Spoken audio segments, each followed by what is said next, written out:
네, 코로노믹스 시간입니다. 정철진 경제평론가와 함께합니다. 안녕하십니까? 네, 안녕하십니까? 네. 요새 사무실에서 가장 많은 얘기거리 중에 하나가 바로 코인입니다. 네. 정말 광풍이라고 할 정도로 여기저기서 뭐 난리인데, 근데 가상화폐 관련해서 정부가 특별 단성에 나선다고요? 그렇습니다.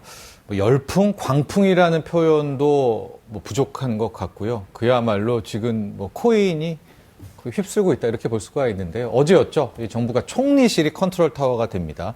오는 6월까지 전방위적 특별 단속을 하겠다라고 밝혔습니다. 이 참여하는 곳이요. 다 참여를 합니다.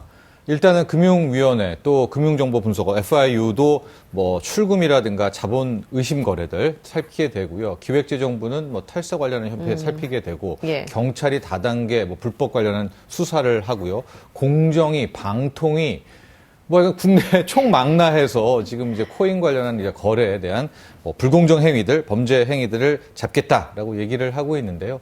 뜨겁다 얘기를 했는데 이미 올해 1월부터 3월 1분기에 예. 거래 대금이 1,500조를 넘었습니다. 이 비교해 주시면 어느 정도의 금액입니까? 작년에 이미 4배라고 볼 수가 있을 것 같고요. 예. 하루 거래 대금으로 보면 15일인가요? 24조를 찍었거든요.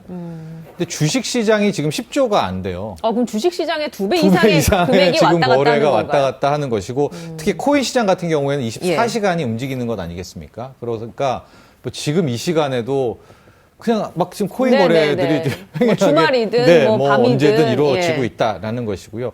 현재 지금 가장 또 걱정이 되는 것이 역송금 문제입니다. 이게 큰 틀에서는 자금 세탁, 불법 자금이 오고 갈 수 있는 건데 우리나라 같은 경우에 코인 시장의 김프. 네. 아시죠? 김치 프리미엄. 네, 비싸서 실제적으로 원화 환산 금액이 많을 땐 20% 가까이가 더 고평가돼서 거래가 되거든요. 그러니까 김치 프리미엄이 우리나라 거래소에서 거래를 하면 더 비싼 돈을 원화로요. 주고 예. 가상화폐를 사야 되는데 그 그렇죠. 과정에서 또 환칙이라고 하나요? 네. 환율의 차익을 노리는 그런 사람들도 늘고 있다고 들었습니다. 그렇습니다. 가령 우리나라에서 원화로 아마 중국인들이 현재 이걸 많이 예. 한다라고 하는데요.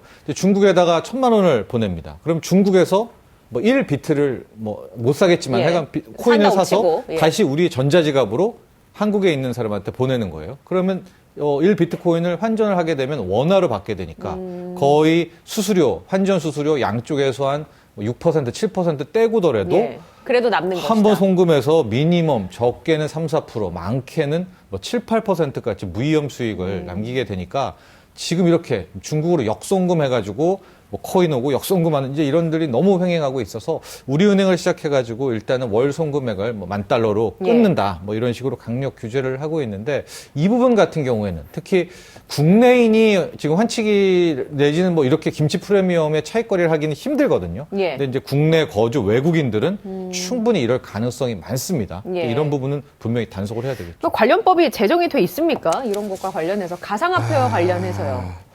현재 2가지 정도입니다. 아마 이제 코인 거래소 관련한 특정 금융감독원이라고 해가지고 예. 이게 이제 유예 기간이 6개월 줬고 거의 거래소 부분인데 이것은 그렇게 세심한 규제라기보다는 익명의 거래를 막겠다. 즉 암호화폐 거래소는 예. 반드시 실명 확인이 된 은행과 제휴를 해야 된다라고 해서 현재는 유예 기간이지만 이게 9월부터는 본격 가동되는 이게 그나마 입법이라면 입법이 하나가 있고요. 예. 두 번째 관련법은 소득세법 개정입니다. 감론을박 끝에 기타 소득으로 돼서 2022년 1월부터 250만 원 이상에 대해서 예. 20% 과세하는 것. 그러니까 이거 외에는 지금 이렇다 할 법이 없고요.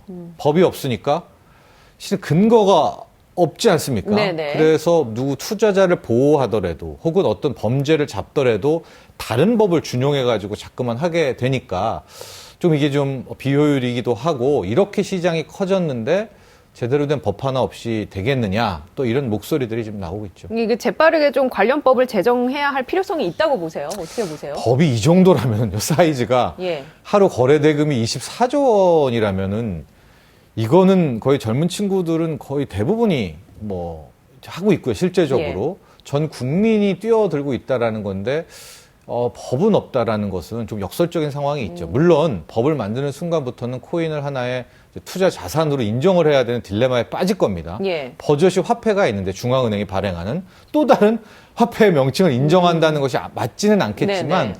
그런 2가지의 좀 중립적에서 국회에서 좀 많은 공부 좀 하면서 어느 정도 선은 좀 필요하지 않을까 이런 생각해 봅니다. 골칫거리네요. 네. 예, 그 가상화폐 거래소가 문을 닫을 가능성이 커지고 있다라는 것은 실명 확인된 은행과 거래하지 않을 경우에는 이게 문을 닫게 하겠다라는 얘기인 거죠. 네, 이게 이제 유일하게 있는, 예, 이제 있는. 규제 아닌 규제 관련한 법이고요. 지금 예. 유예 기간인데 현재 빅4라고 하죠. 빅4 정도의 거래소만 뭐 K뱅크라든가 농협은행이라든가 실명 확인된 계좌와 연계해서 입금을 하면 코인을 살 수가 있는 이런 구조인데 정부가 이게 마지노선이 9월입니다. 9월까지는 예. 이렇게 실명 인증을 하지 못하면 아예 거래를 다 폐쇄를 예. 하게 되는데 문제는 그 책임을 은행에다 준 겁니다. 무슨 거냐? 당국이 할 수 없으니까 그 거래소가 제대로 된 거래소인지 아닌지 은행 너네가 해라.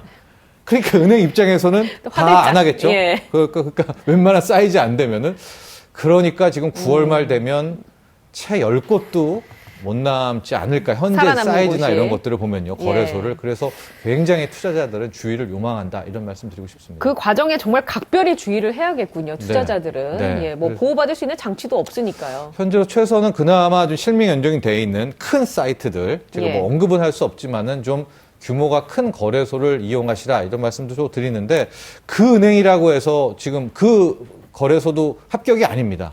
아마 재검증을 받아야 될 겁니다. 현재 예. 실명 계좌 확인된 것들.